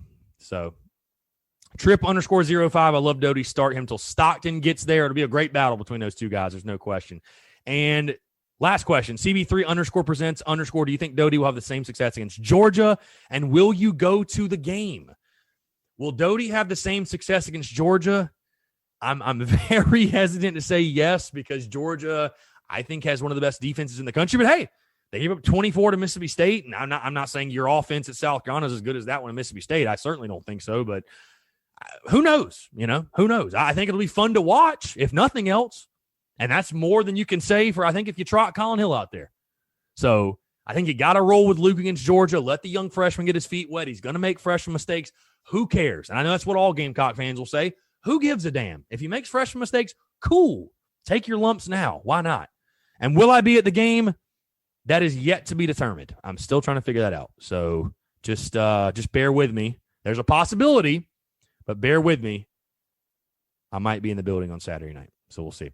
All right, guys, thank you so much again for the questions, for the voicemails. And again, guys, I just want to echo once more, like I said at the beginning of the show, to everyone that showed love, man, that reached out, even the people that just DM, but anybody, everybody takes the time out of their day to listen, to show love, consume the content, share the content. I know you guys, maybe you get sick of me saying that, but I truly am thankful and gracious, and it's a blessing beyond words can describe, man. I mean, you guys are the engine that makes this thing go, and I couldn't be happier, man. Honestly, it's like overwhelming almost, man. And it was just so awesome, and that's what I missed the most on Saturday night, was getting to meet people and talk with people and interact with people and talk Gamecocks football and share that love of it with people, man. So thank you guys so much. Thank you all for tuning in here on a Monday. Obviously, again, it is Georgia week. To hell with Georgia. And stay tuned for this interview. Vic Hampton, former Gamecocks defensive back again. Vic, an awesome guy, man. He does not hold back either. Had him on over the summer. A different conversation this time around, talking state of the program, head coaching search, what he wants to see, culture. We get into a lot, guys. So, again, thank you so much. Enjoy this interview with former Gamecocks defensive back Vic Hampton. One big problem that I seen when this whole transition took over is that the guys with that mindset, we weren't around. And the guys that are in the NFL from from those times. Of course, they can't be around like that during the season, but some of the guys who, like myself, some guys that didn't make it all the way to the league still currently, those are the guys that built that culture that you should find a way to have around. So, that standard is still there. That's really what I feel like the difference was. No one who created the best standards from that 2009 to 2014 seasons, no one was there. You know what I'm saying? Maybe just Lattimore. That's pretty much it. Like, that's been around the program. Yeah, man, I just think that's the biggest difference, bro. Those guys, they brought a whole new coaching staff. First off, Spurrier left them in a bad position. Let's go ahead and be honest about that. Oh, yeah. He did not leave the school with the best talent, and he did not bring in the best talent once, like the Swearingers, the Mees, the Clownies, the Ingrams, the Shaqs, the Devontae Hollimans, Ellington. Like, our whole team had the same type of mindset. You know what I'm saying? We also did things outside of the facility. I don't see those teams doing anything together, like outside the facilities, that's not put together by the staff. Like, we had our own leaders, you know what I'm saying? We would do our own things together. Coaches wouldn't have to be involved. I don't see that going on at the school currently. So, yeah. Well, Vic, we're going to go ahead and roll into it because I want to start with that comment. Again, guys, if you're tuned in, obviously he's Vic Hampton, 2010 to 2013, 105 tackles, 8 tackles for loss, a sack, 5 interceptions. He was second team All-SEC in 2013 and, of course, helped lead the Gamecocks to 3 straight 11-win seasons, bowl games, never lost to Clemson. You guys know, again, he's been on the show before. So first things first, again, Vic, like I said, we're going to start with that comment, but obviously the listeners just tuning in, man, appreciate you taking the time. How have you been, man? Again, how's life? Let's get a life update because I know this conversation is going to be a little bit different than last time because, again, had you on over the summer. We broke down your career. We can talk about it a little bit more if you want, but, man, it's great to see you. Like I told you a couple of days ago, we upgraded a little bit. We got the video so everybody can see your face now. But, nah, man, it's always a pleasure to chat with you, and thanks for taking the time, man, seriously. Hey, man, you got to start somewhere, bro. If you don't believe in your podcast, who will? That's it, man. No, like I said, we're bringing you on at a really interesting time, but culture seems to be the big thing we're talking about. We were talking about the difference between the Spurrier guys and the Muschamp guy, and just really what's going on right now at South Carolina. But I want to ask you, because again, we talked a lot about your playing career and the specifics of it the last time you were on the show. But since it's the point of conversation, I want to ask you again talk about, because Connor Shaw is a guy that has talked a lot this week, and I'm sure you saw his interview and sort of what he was discussing. The best cultures are player-led. And again, of course, you were a part of those teams that Connor was on. I want to hear your take on what Connor said, and then what was the culture like when you were there, again, winning his team in school history, winning his teams in school history, I should say, again, 10 to 13. I mean, the best times of Gamecock football. What do you remember most from, like you were saying, off the field as well, but on the field, in the locker room with the guys? What was that like? Because I feel like it was a culture, like Connor said, where Coach Spurrier didn't have to hold you guys accountable. It was very much the players holding each other accountable. We had grown men when I came in. My freshman year, I wound up redshirting. I could have played, but I wound up redshirting.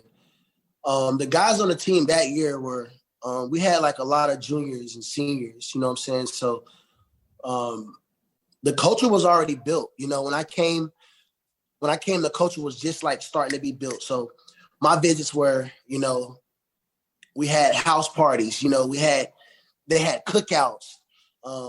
We had things where we would go to the bowling alley, and it was not set up by the coach. This was all set up by the leaders on the team, you know what I'm saying? So it was, as soon as you got in there, as soon as you came to school, you was like, you felt it. You felt the difference. The game I went to, like I told you last time, was that Ole Miss game. We beat Ole Miss that Thursday night. Man, that was, I damn near committed that day. You know what I'm saying? So, I don't know. I think now it's like starting over. The guys that became the leaders of the team, they didn't even have leaders themselves. So it's like they didn't really know what to lead. You know what I'm saying? And then it was riding on our winnings. So they never really won themselves. They were kind of coming into something that was already built. And then those people that built it wasn't even there no more, including the coach. So it's like y'all trying to keep the same thing, but the whole program is different, So that was probably the biggest thing that I see the difference is the coaching and the players that were brought in didn't have the same mentality that we had once we were there. Yeah, talk about that leadership aspect of it. Because again, I was kind of telling fans I was kicking myself because I haven't talked about it all season, and that's something that's so important when it comes to you taking a look at a football team. And it's a question you need to ask yourself in the preseason as you start. Like, who are the leaders on the football team? Who are the guys that when things get tough, because you're going to face adversity, no matter in sport, but especially football. Like, there's going to be times where things do not go your way. It's probably going to happen pretty often. Who are the guys that are going to step up and say, put their foot down? This is not acceptable. We're going to change it. Talk about, again, when you were there, because I know later in your tenure and your career, you were a leader on that Gamecocks defense. But just, I guess, break down as far as those leadership qualities. I know you played with DJ Swearinger. Obviously, everybody looks at him. But, was it for you guys, was it one specific leader? Because you talked about Shaq, too. I think he's extremely underrated, what he did for y'all's defense as far as the checks and communications. And, I talked to Aldrich Fordham a couple of days ago, and he was talking about that too. And I'm like, I feel like Shaq was a really underrated player at South Carolina, for what he did. Shaq is probably the most underrated player ever. Yeah. He ran our defense. Yeah. He was the backbone of our defense. He was the leader of our defense. He spoke up when he needed to. And then he was the littlest, you know what I'm saying, for the position that he was playing at. So, did you feel like it was one leader or a bunch of leaders on the team, or how did that go? Everyone led. What I mean by that is everyone had their individual job. See, we had a different coordinator, Coach Ward. Coach Ward was our defensive coordinator at that time. When I first came in, it was Coach Johnson. Yeah. And then it became Coach Ward. So Coach Ward is more of a players type of coach. He's that guy that he will step in, but he want y'all to handle shit. You know what I'm saying? He gives the leaders on the defense an opportunity to lead the way it's supposed to be lead. And that's how you do it, man.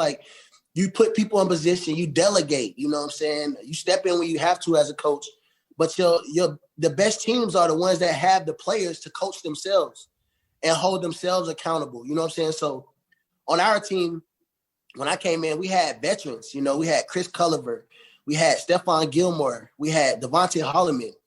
We had a lot of specifically in my room, a lot of people who were already good leaders, knew what they were doing, was going to hold themselves accountable. So that's the biggest difference, man. We had a lot of leaders, but everyone took care of their job. You know what I'm saying? We counted on each other to take care of their responsibility. And if you wasn't getting no PT. Yeah, I was going to ask, the game of football. Do you think that's something you have to find and identify in recruiting, or do guys get on campus, you think, and evolve into those guys? Or is it a mix? It's a mix. Because you can go recruit a top talent, and then he come in and may not plan out to be it. Then you can go recruit someone who wasn't a top talent, and they come out and come into college and turn out to be more than what anybody thought they would be. But that was one thing I think we stopped doing. I don't know if Coach Spurs was still going to them homes like he was coming to mine, going dancing for them. It got to a point where we were so good at South Carolina, better than we ever were, at least, to where I think they kind of started thinking that people were just going to come. You know what I'm saying? Following. We had high draft picks, number 1 draft picks, top 10 draft picks. So things started, looking up to where I don't think Coach Spurs went as hard as he did earlier in his career, closer to the end. For sure. Well, that leads me to, I want to ask you a little bit about the Muschamp tenure, because obviously we're talking here. It's been less than a week that he's been relieved of his duties. And obviously we were joking before we actually went live that it's been a little bit of a shitstorm. That's just no other way to put it. But I'll ask you. Do what? Stevens Garcia tweet just popped up on my on my feed while we were talking. Dude, everybody's chatting, which Steven, I will say, by the way, had some really, really good comments and good perspective on the future of the program, and he's optimistic. He has an optimistic outlook, which I'm sure you do as well. But I just want to get your take on his dismissal as a whole, just from the outside looking in. Were you surprised? Did you see it coming? Are you, I don't want to say happy about it in the sense of the man lost his job, but as far as Gamecock football moving a different direction, I guess just what was your overall take when you saw that news drop? I was 50-50. 50-50 was kind of I know we gave him 5 years. We gave him a 5-year deal or something like that, right? Mm-hmm. I was like 50-50, man. Like, you know, can I go through 2 more years of this? You know what I'm saying? As a fan and as a former player, and give him his opportunity of 5 years to like really see, can he fix it and turn it around, get the players that he really want in. And then part of it was like, man, this shit ain't it. Like it's something about, well, especially on the defensive side. I know that had to kill you watching those games. I mean, it was brutal. These last 3 especially. Well, man, like, man, there's only one team that I think did us like how they seem like they're getting done every game. And that was Auburn. That one time in the SEC championship where Cam Newton going right with Cam Newton, and they caught a Hail Mary before halftime, and it was just like, but it was like that was happening every game, and I'm like, bro, like, and then another thing, like, I can't name not one D lineman. Yeah, like our school was built off that, bro. Like, where's the D line? Like, yeah, and it's kind of when I had TJ Gurley on the show, which was one of your teammates, in the back end. I asked him what happened in 2014. And he put it beautifully. He's like, you know what? A secondary's best friend is a good pass rush.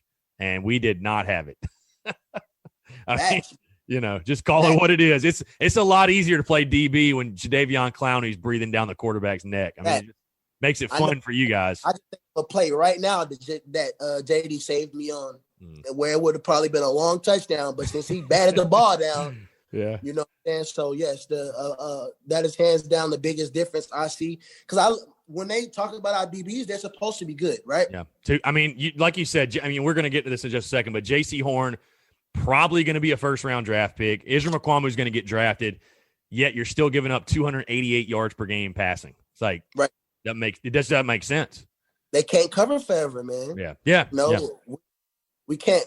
You can't cover forever. The other teams' wide receivers are trying to get paid like you trying to get paid. So I think that was the biggest difference, man. Like, them boys ain't getting no pressure. And then offense, man, it's absolutely like no excitement, no big plays. Like the wide receivers, like, no disrespect to them, but I don't know them. Like, I just never heard of them. And it's like, I don't know, man. Like, I don't know. When I was there, you can almost name every wide receiver. You know, you had Ace Sanders, you had Alshon Jeffrey, you had Jason Barnes, you had Wesley Saunders, Bruce Ellington. You know what I'm saying? Like, we just had I don't know, man, Demir Bird, which is Nicky Jones. Nicky Jones, you know what I'm saying?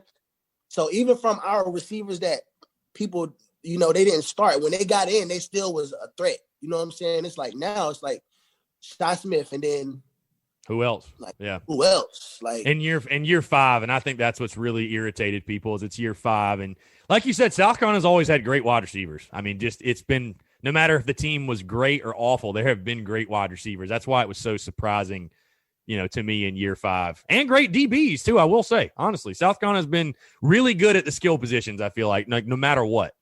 Facts. The biggest difference I think I see, though, is our interior, bro. Yeah. Our interior is so different. Our offensive line, defensive line, it seems like we still have good running backs. Our running backs seem like they're still pretty decent. They can make plays. I don't know what's going on with the quarterback position. Like, I don't understand.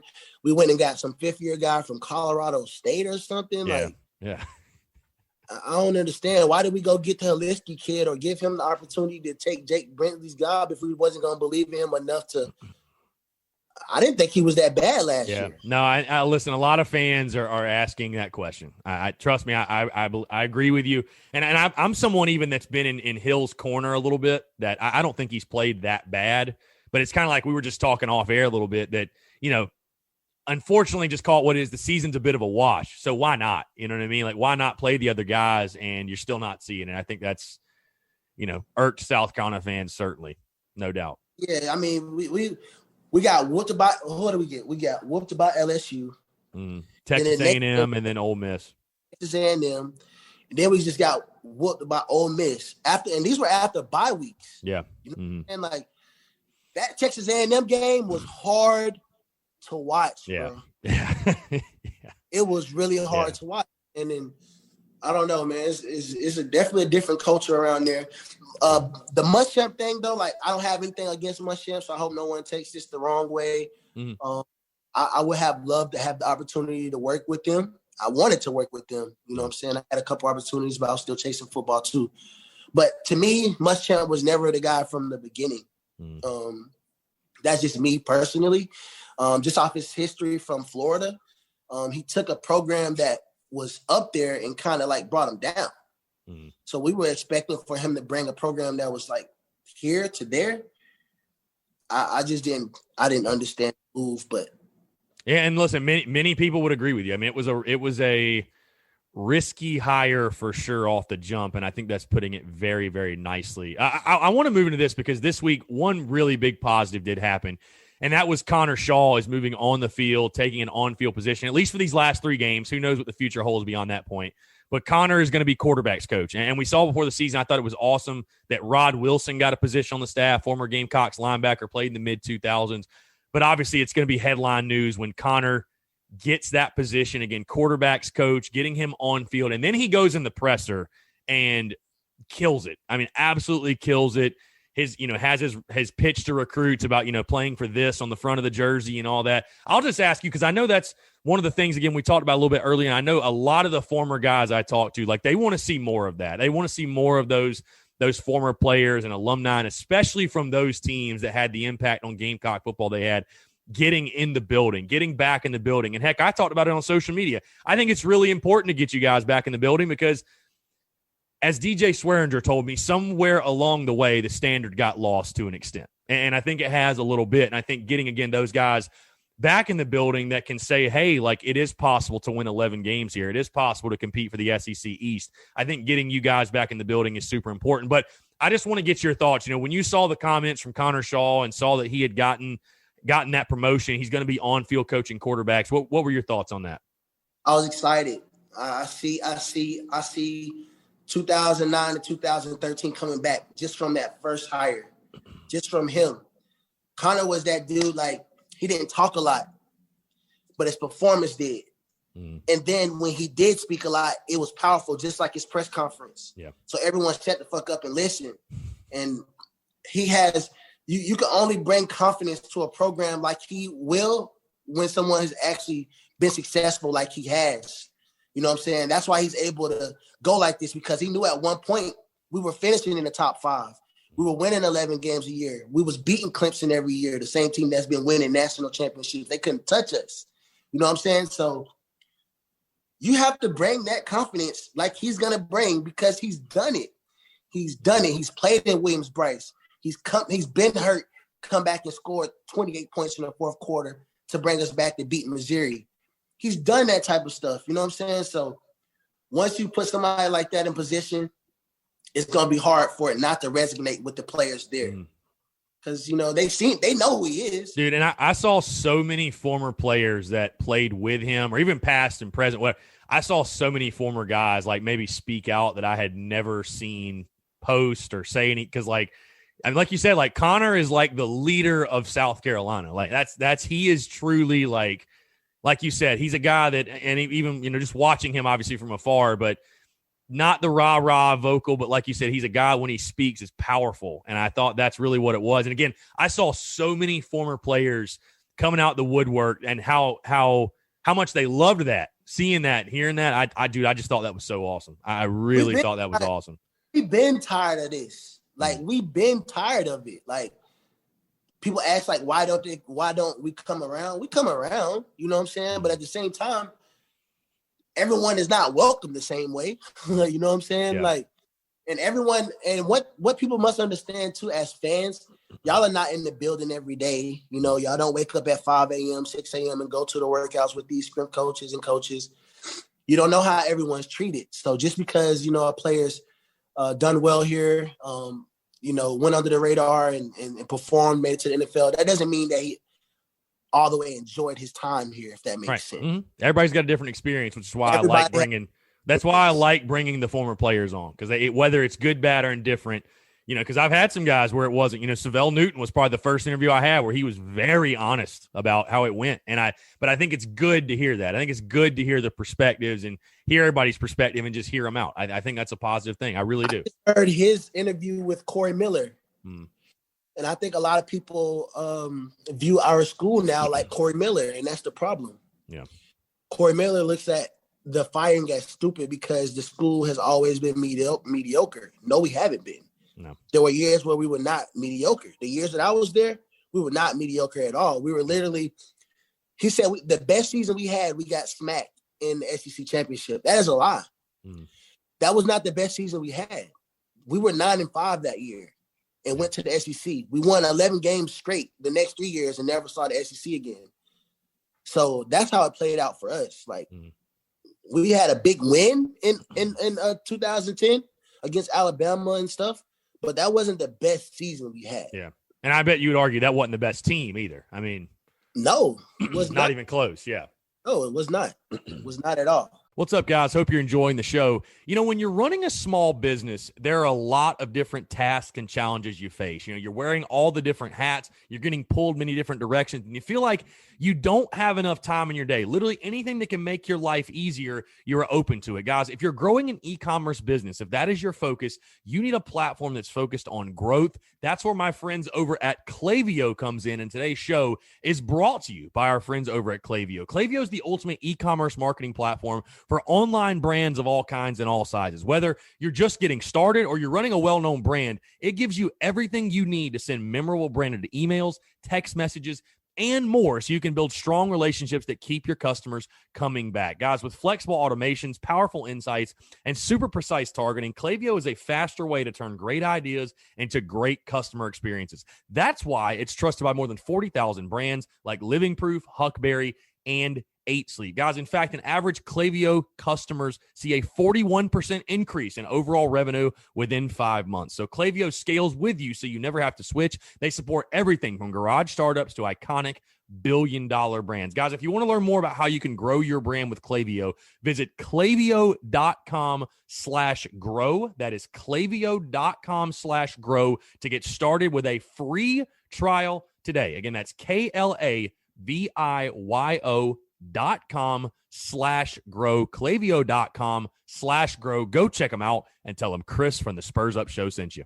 Yeah. Well, I want to get your take on this too, Vic, because you mentioned again, fans are not in the building. Fans do not see what's going on behind closed doors. They don't know how it is as far as relationships and what's going on. And they're not, here's the thing. They're not the ones putting in the work. They're not the ones, like you said, waking up at 5 a.m. doing all that. So let's move to this, because that is the opt-out decisions, J.C. Horn and Israel Mukuamu. And I more so want to get your take on, because I'm sure I know for a fact there are people tuned in right now that do not agree. They think J.C. and Izzy are quitters. They quit on their team. They quit on the fans, whatever. They don't approve of the decision. I've already told you and went on record, don't love it, but I fully respect those guys made a business decision. Wish them nothing but the best. I hope they succeed and flourish, and they'll always be Gamecocks, and I know I'll be cheering from them from afar. Obviously, wanting to have as much success as possible. But you are a guy, Vic, that you've chased the NFL dream. I don't know, maybe you still are, but you know firsthand what J.C. Horn and Israel Mukuamu are preparing to enter to and what they're getting ready for. Just talk, and I know, again, opting out wasn't a thing when you were at South Carolina, right? That's become, like, over the last couple of years, more of a new thing, like guys not playing in bowl games. And because I know a lot of fans love to look at, you were on the team. J.D. Clowney was the consensus number one pick. It started at our school. Yeah. Well, I was just going to say, J.D., yeah, that talk of it did, at least. J.D. Clowney was the consensus number one pick in 2013. There are people telling him not even to play the season. And he didn't have to play it down. He didn't have to play it down, and he ended up doing so and played in the bowl game. So our team was like that, though. Right. He had a reason to play. It was a potential 11-win season, championship season. Like the players that he was playing with, the camaraderie, we had. He was the hands down the most noticeable player, but he wasn't the leader. Right. So he still had people on the team that he looked up to. People, we were actually like a real brotherhood. Like, you know what I'm saying? So he knew, like, him not playing would let us down. You know what I'm saying? Because we actually had something to play for. Yeah. In this situation, them boys don't got nothing to play for, man. Like, are they going to a bowl game? You know what I'm saying? Like, the coach is gone. You know what I'm saying? They're going to be going no matter what next year. So why not? Let's start seeing, like, these players that we're going to need next year. Let's go ahead and put them in the fire now. So now that the new coach that's coming in can say, all right, at least I know I got this guy, this guy. Like, we need to go ahead and start like seeing what we have. And that's the positive spin I've tried to tell fans too, is like, just look at it as a positive. Like you said, they're not going to be there next year anyways. So why not start getting these young guys, get their feet wet, see what they can do. I mean, you know how valuable reps are. I mean, you can do it in practice all day, but you got to get in-game reps. So, I mean, hey, throw them to the fire, whatever, see how they react. Like, why not? You know what I mean? So. Hell, you've been throwing the starters into the fire, and they be getting fired up. So what's the difference, man? Right. But I wish fans would sit down and think about things sometime before they kind of like tweet about 18, 19, 20-year-old kids' decisions that they're trying to change their families' lives. You don't know if these kids' moms are home. Like with me, I had another year at South Carolina. Mm-hmm. My mom was homeless. My mom lived with me in college. My sister lived with me in college. So I didn't have an opportunity to say, hey, I need to stay one more year. Like I didn't have that opportunity. I had to go and take care of my family. And I wound up getting in some trouble and messing that up too. But that's here nor there. What I'm saying is we don't know their family situation. We don't know what they're really going through in life to where they don't want to jeopardize an injury and lose maybe $2-3 million for a season that's not going to help them progress anymore. So I just say to fans, man, just think about it deeper than what it's like on the outside looking in sometimes. Yeah. No, I think you bring great perspective to it. I really do. Like I said, I think that the guys are doing what's best for them. And like I said, I think fans need to fully support. And like I said, be excited for the guys that are going to play tomorrow or on Saturday. Right. Be excited for the young bucks that, I mean, you never know. I'll ask you this, Vic, by the way, because, there again, social media has been a complete shitstorm. Call it for what it is. Javon Kenlaw goes on, says that Gamecock fans are the worst. I want to hear from your perspective, not necessarily on that tweet, because again, emotions are running high. His coach that he played under just got fired. It's all, kind of swirling. I want to go a different direction. I want to hear your perspective. Again, I know things were a lot different because you guys were winning a ton of games, but on a positive note, what were your interactions like with the fans, with South Carolina fans? Like, what stands out? What do you remember from it? Hey, if it wasn't all, sunshine and rainbows, you can be honest and blunt about that as well. But like, I just want to hear your memories and thoughts on Gamecock fans. I think I was a fan favorite. Like the things I used to do with fans, and like I was that guy at the spring game that went outside and signed autographs for 3 hours after the spring game. You know what I'm saying? Like, my experience with the fans was completely different. Then I had more fun from the fans than I might have did from my coaches. My fan experience at South Carolina was pretty awesome. Even to this day, when I come around the program or come to a game, they show me love. You know what I'm saying? So that was probably my best experience with the school. The fans, recognizing the talent that I had. Not disowning me as one of the guys who came in with of course you had some of those fans that talked about my history, my troubles and things like that, but can't control every fan, right? Right, so, right, for sure. From the most part, man, I disagree with Kenlaw on the Gamecocks fans are the worst. Every fan goes through emotions when their team is losing. And then when they start losing their best players, they also go through their own little emotions too. So you gotta understand, man, some of these alumni fans are like players. They feel the same way me and my old teammates feel about the school. They got that same type of passion. You know what I'm saying? So I don't know. You just gotta channel it. Hopefully he comes out with a tweet and maybe explains a little bit more on why he said it or what made him say it. But I think fans shouldn't take it to the most right now. You know what I'm saying? Give him an opportunity to redeem himself, but he's and like I said, I think emotions are flying high, man. I get it, and it's unfortunate. It's just disappointing. I think if nothing else for most fans. Let's move into the future. Let's move into the future. One last thing, though. Go ahead. With the quitter thing, I don't like that. I don't like that they're calling them quitters. It's a business decision. It's not being a quitter, bro. Like they could have opted out before the season started and still had a damn near the same position that they would have in the draft. So let's not call them quitters. Let's just say they made a business decision for themselves. That's it. And I agree. And like I've said this week, and I'll say it again. Even if you feel that way, just don't put it on social media. Like that's the best. Yeah, just keep it to yourself, right? I mean, we all feel certain types of ways about different things, but just keep it locked in. No, like I said, I want to ask you about the future because one of the names circulating right now, and I've seen this guy getting a lot of love, and I mean a lot of support for the head coaching position, and that is Shane Beamer, a guy that you are probably very, very familiar with. I know he recruited some of the top talent ever in South Carolina history. You think of Marcus Lattimore, Alshon Jeffrey, Stephon Gilmore, Melvin Ingram. Did he recruit you? Was he your guy or no? Or did you ever meet him? Or Sperry and Ward. Okay. Did you ever meet Shane Beamer or no? Yeah. He was there when I came in. Okay. Well, I just really want to get your take on this entire coaching search because, again, I've seen a lot of your former teammates that have given him – heck, I heard the head ball coach gave him the vote of confidence, which is not surprising to me at all. But there's been the name Shane Beamer. Do what? You talking about Spurrier? Yeah, Spurrier. Yeah. Basically just gave the vote of confidence he'd be a good pick for the next head coach.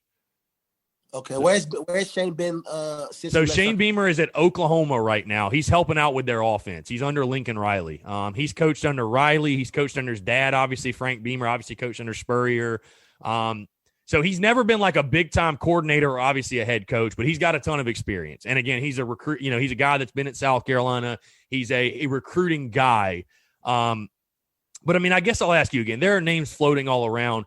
What do you want to see from the next head coach? Are there certain qualities? Are there certain things that you specifically would be looking for? Like, what would you like to see from the next head football coach?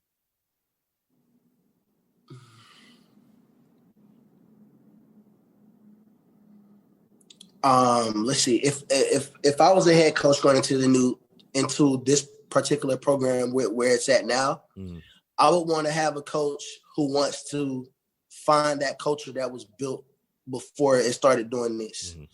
So I would hopefully it'd be someone open to listening to the Connor Shaws of the world, right? Maybe getting input from Connor on, who can maybe come around from those times to maybe help the program get back to where it is. So that would be the first thing I would say. Someone who's willing to get the old culture back and not maybe just build a whole new culture again, but try to get some of those guys who already have the culture built. Second, relatable, man. Someone who's relatable to the recruits. Someone that people want to play for. You know what I'm saying?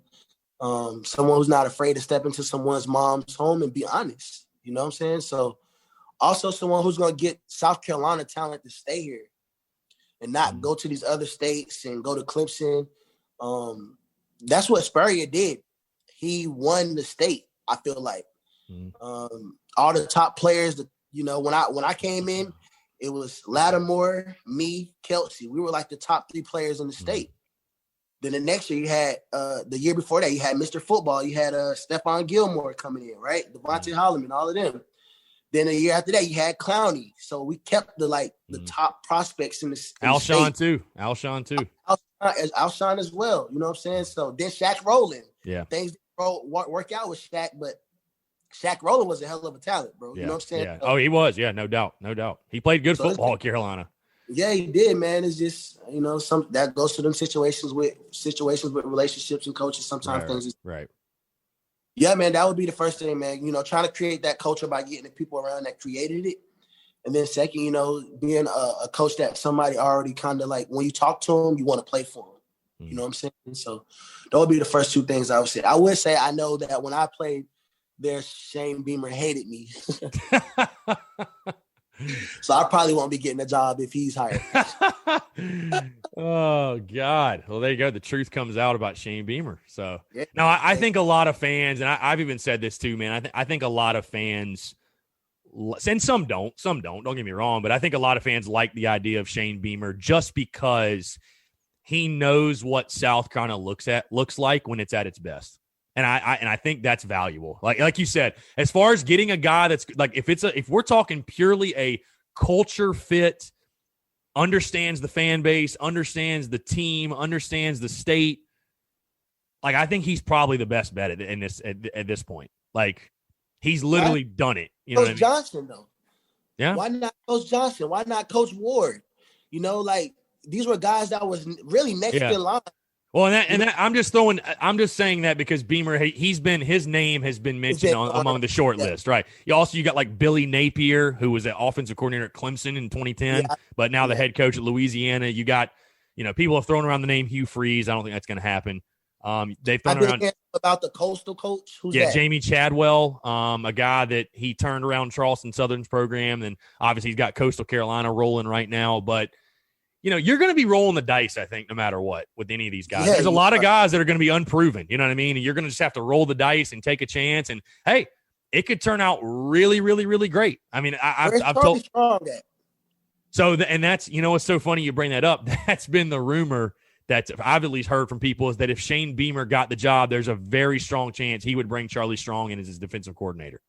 I like Charlie Strong. He recruited me at Florida, man. Like, he's a guy that people play for it, Yeah. Like, he was at South Carolina, like early 2000s. Charlie Strong was the defensive coordinator under Lou Holtz. So he's got that's what I'm saying. He's got Gamecock ties as well, which is very interesting. So I think you definitely got to bring somebody in, man, that's been here, bro. Like, well, and so that's I know again your former teammate Torrey Gurley. One of the things I love that he said is it takes a Gamecock to know a Gamecock, and I'm like, I think there's some validity to that. You know what I mean? Like. This is a unique job, I think. You got to have the right guy. Because you got everything you need now. Yeah. But you just got to have the right person to put it all. Yeah. Maybe someone who started at the school that when none of this stuff was here. You know what I'm saying? That understands it. Yeah. They understand like what they got now. You know what I'm saying? Like Florida. When Muschamp was at Florida, he had all that stuff. Yeah, well, and I was going to say, too, I'm sure he won't mind me saying this, but I was talking to your former teammate, Kawan Lewis, a little bit earlier. Linebacker. And, and he was talking about, the thing with Spurrier. I mean, as great as he was, obviously, but he said the players always knew he kind of wanted to be in Gainesville. Like, it wasn't, South Carolina wasn't his school. I mean, obviously did great things, but he was a Gator, right? There's no denying that. So, and we were just talking about, I think, a lot of fans – think how cool it would be, like a guy like Beamer, where it's like this is his dream job. Like that would be, it'd be cool. I don't know. I just, I'm not, and that's not me saying that he's the best pick or that he would have crazy success, but I think there's some value in that. I do think there's value. It's probably about time for Beamer to get his head coaching job. It's been, I haven't seen him in probably 6-7 years. But at the time, he was definitely an intense coach. He definitely he coached DBs, right? When you were there, or did he coach special teams? Special teams. Okay. I think he started his career at Carolina with DBs and then moved to special teams. But yeah. So he was very, very strategic, very smart coach. When he talked, people did listen. And he was someone that you could talk to, even though me and him had our ups and downs. Reason why me and him had our ups and downs because my redshirt year they wanted me to give up my red shirt like the 8th game of the year against Tennessee to basically like block on kickoff return. I'm like, no, bro, like I'm not doing that. You feel me? So that was one of the reasons why we fell out. But other than that, man, he was a good coach. Our special teams was good that year, which is very important. So he has that coaching pedigree. You know what I'm saying? You really can't take that away from him either. So probably would be a good choice. For sure. Well, Vic, I'm going to get you out of here again. It's been a great conversation, man. I'm really glad we're able to make this work. But last thing before you go, again, it's tumultuous times right now. Emotions are flying, all over the place between fans, alumni, current players, even. You're seeing it all over social media. But I want to remind people again, we're all Gamecocks. We all have the same goal. I like to remind people, everybody wants to see the same exact thing happen, which is win and win at a high level. I guess my last thing for you, what would be, and I know you already kind of have addressed it, but if you could just say one thing to Gamecock fans, obviously you're a guy, again, people are going to listen to because, you have that resume. You were on those fantastic teams and those fantastic defenses and all the success that you guys have. I mean, what's one message, I guess, and if you want to inject some positivity, kind of like Steven Garcia did today, like what's your message to Gamecock Nation, being a former player and, again, all the success that you guys have? I feel like us going through this has showed that the standard ain't what it's been. How the fans feel, how the alumni feel, how former players feel, right? Going through these last couple of seasons where mediocrity has kind of become acceptable. I think going through this now and seeing the outburst, I think the fan base is now back on that 2009, 2010, 2011 edge where the standards are what they're supposed to be. I think that in the future, we're going to get more of us back around to create that standard in that culture again. And I just think you got to bring in the right coach. You bring in the right coach that's willing to listen to the guys that created that culture, be a little humble when it comes into the situation, unless you bring in a guy like Beamer who already knows the culture and knows the former players. But I don't think South Carolina is done. I definitely do feel like there's a lot of people behind the school that wants to see it back to where it was. So once we put all our heads together and everybody gets on the same page, I don't think we'll be a 5-win team for too much longer. Well said, my friend. Well said. Well, hey, Vic, appreciate you taking the time, man. Like I said, it's a pleasure to talk to you as always. And, we'll have to do it again soon, man, for sure. All right, my man. Proud of you too, man. Keep going. Appreciate you, man. He's Vic Hampton. I'm Chris Phillips. We appreciate you guys tuning in. And we'll catch you next time on the episode of the Spurs Up Show.